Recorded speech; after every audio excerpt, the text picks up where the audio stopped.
Andy Johnson, Minnesota State University, some online teaching tips.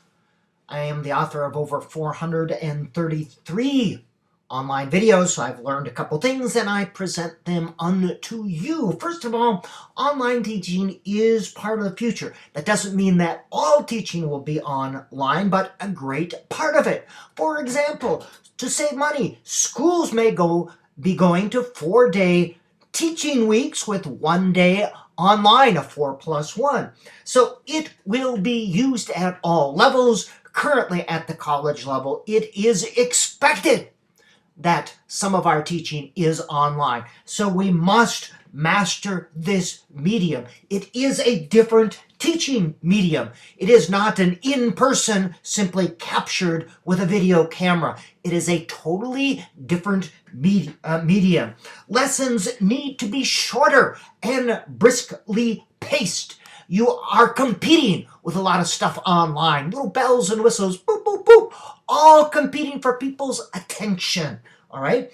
So they should be 3 to 6 minutes in duration. They need to be shorter and briskly paced. You cannot expect to hold people's attention for a long time with these short little videos.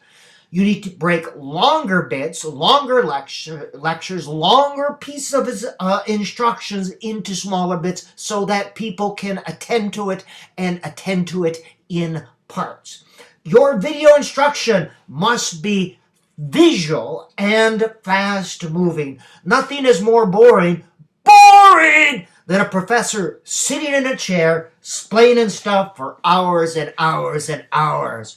Nobody's going to attend to that stuff unless you're Jesus, and you are not.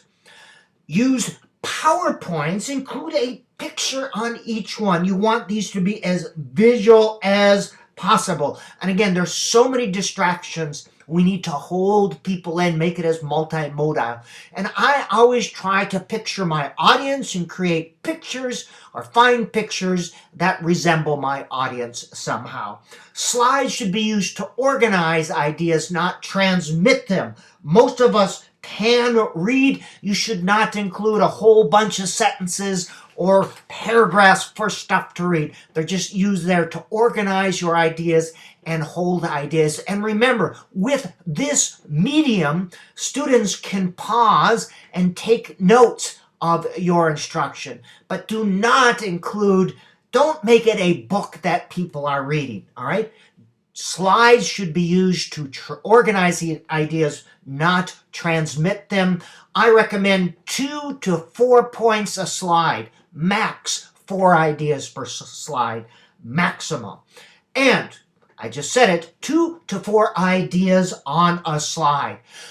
Some people prefer just a voice over.